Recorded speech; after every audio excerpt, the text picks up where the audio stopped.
What is going on, guys? Welcome back to yet another video. Today we're gonna make a quick talking discussion.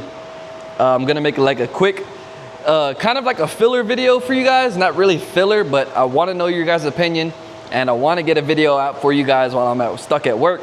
So make sure you drop a thumbs up for your boy. I'm making this so you guys have something to watch. Trying to stay on the grind, man. Trying to stay on weekly uploads every Sunday, 5:30 p.m. Central Standard Time. So yeah, let's get on with today's discussion, man.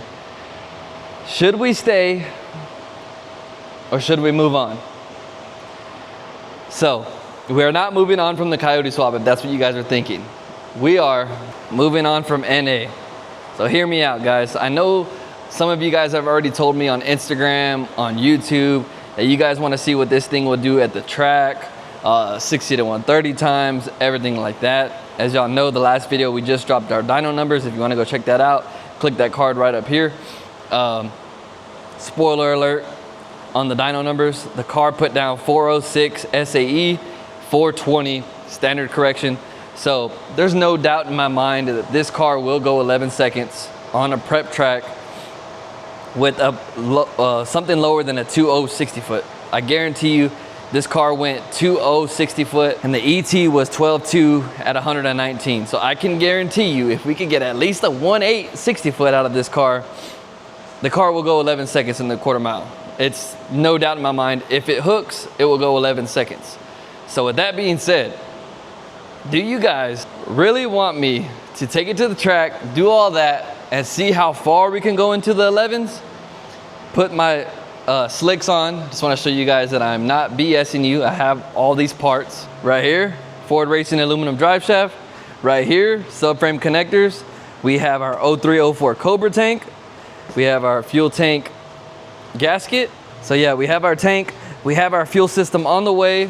This is our Motion Raceworks badass baffled catch can. What is here? Tubular bumper support for our heat exchanger. Under here we have our 2.3 liter supercharger, coolant reservoir, PMAS cold air intake, intercooler, twin disc clutch. We have our fuel rails here, ID 1050X's. Here is our slicks, 28-inch slicks. So as you guys can tell, man, I'm not BSing you guys. I do have a ton of parts for the car ready to go. So my thing is, I am ready to move on. I'm ready to move on, get rid of everything NA, and go supercharged. But I need your guys' approval. You guys are the ones watching the videos. You guys are the ones letting me know what y'all want to see. Let me know, is this something that y'all absolutely want to see? I know there's going to be a lot of guys that are going to say, just go supercharged, man, do what you want to do. So I need y'all's help. What do y'all want me to do? I'm gonna tell y'all right now, one thing I am not going to do is put a Cobra Jet manifold, do the full NA thing, gut the car, put lightweight brakes on it. That's just not my thing, guys. I'm not gonna push the envelope NA. That's just not something that I wanna do. I'm just gonna leave it as is. Ported 18 intake manifold, cold air intake, long tube headers, 3-inch exhaust, E85, and that's pretty much it, man. The car weighs around 3,200 pounds. Cobra brakes, regular brakes in the rear. Oh, I forgot to show you guys. This is a major component for the supercharged setup. We have a fully built 8.8 rear end, 355 rear gears, 31 spline axles. We have drag springs here. I got another sway bar because supposedly the sway bar is supposed to help instead of doing an anti-roll bar. Extended studs. This thing is badass, man. New mounts here. And then supposedly, yeah, it has the Cobra anti-moan brackets right there. So we're gonna have to do Cobra disc in the back. So yeah, man, we have tons of upgrades for the car and tons of supporting mods for the supercharged setup. So I'm ready, man. I'm ready to move on. I'm ready to throw the supercharger on and see what it'll do. Because once we have the supercharger, guys, this thing going at 2.0 60 foot is gonna be making so much power that if it can hook from a dig or a spin and then hook, it's gonna go 11 seconds on the street, you know? So why rag out the car? Why, you know, launch the car super hard? Because I actually do have a two-step for the car and it's already wired in. as you guys can tell. So, you know, we put the slicks on there, put it on the chip, let off. It's gonna go 11 seconds, man. I guarantee you it's gonna go 11 seconds. So there really is no point, man, to rag out the car NA. It's only making 420 horsepower or 400 horsepower, call it as you see it. We could really turn the boost up, man. I have an 82 millimeter pulley, I have a 79 millimeter pulley, and a 72 millimeter pulley. This Supercharger came off of a Gen 2 car with an MT82, and on the 72 millimeter pulley, it made 760 rear wheel horsepower.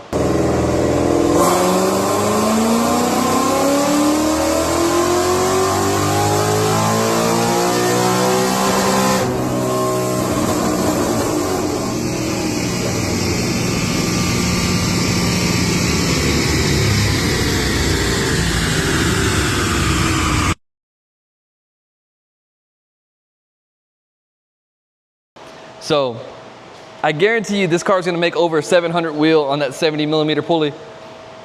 So we're going to be jumping from 400 to 300 wheel horsepower added to the car just by putting the blower on, man. So I'm just excited for that. I want the car to scare me again. Whenever I stab it, I want to be like, whoa, you know what I mean? So I'm already just kind of used to the NA route, and I kind of just want to move on, man. I want to feel that supercharged power. So if you guys are wondering what we're gonna be doing for fuel system, I have that Cobra tank, like I said. We're gonna be going to 4 Innovations fuel system, twin 285 pumps, inline filter, -8 feed and return, 4 Innovations regulator, all of that good stuff, man. So we have a bunch of things coming for the car, man. And that brings up another question, which I'm not sure if we're gonna have to do. I really don't want to, but it's a really good idea to do so because this car is so light. It's gonna be making so much power. It's old.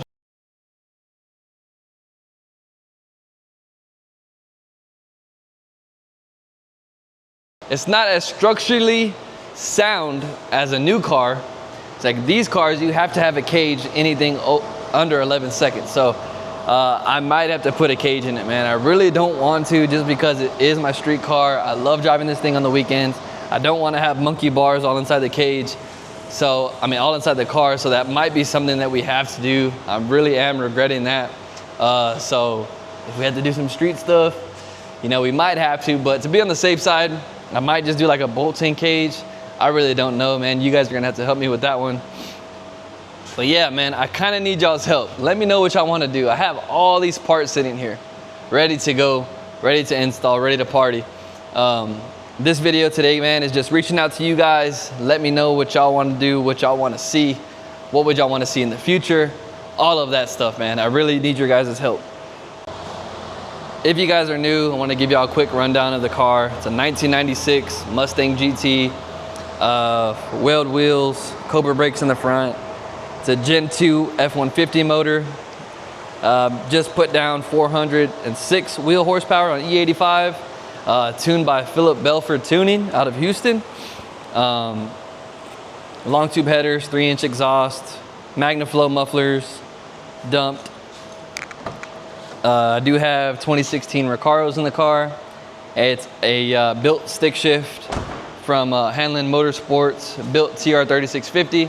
It's been doing awesome. It does have a single disc in it, which we are going to be upgrading to a twin disc like I showed you guys.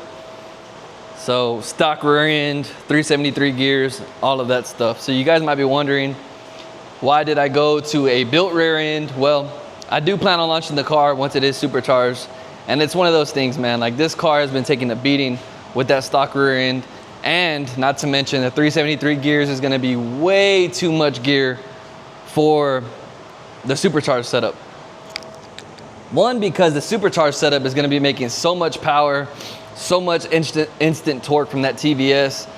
We had to lower down the gears. So that rear end popped up and it was a great deal. So I jumped on that. The 355 is gonna be pretty nice all around gear. Really because this transmission first gear ratio is at 338. So it's a very tall launching gear. So I had to get that freaking rear gear down. So that's why you guys are, if you guys are wondering why I went that route, it was a steal, man. I couldn't pass up on it. I still have my stock rear end ready to go. So, and I really don't want to break that thing doing the NA, launching, and all that stuff. I don't want to do that, man. I want to be able to sell that rear end, kind of offset the cost just a little bit. So yeah, guys, this is a interactive video with you guys. I hope you guys drop a comment down below. Let me know what you guys think. Drop a like on the video if you guys appreciate these videos. Let me know what you guys think, man, in the comments down below. And without further ado, we're gonna get into some word. All right, guys, in the previous videos, whenever we started on the Bible and everything, I actually started out weird, man. I started in the book of Revelation. So we're going all the way back to the beginning. This is Genesis chapter 3, verse 6. When the woman saw that the fruit of the tree was good for food and pleasing to the eye, and also desirable for gaining wisdom, she took some and ate it. She also gave some to her husband who was with her, and he ate it. And this is from the book of Genesis. This is when God gave Eve to Adam and gave him a partner. Although he told Adam and Eve not to eat from the tree of knowledge, the serpent deceived them and told them that it was okay.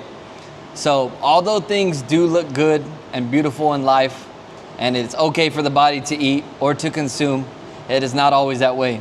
The enemy will deceive you, lead you off the path that was intended for you from Jesus, as he did Adam and Eve.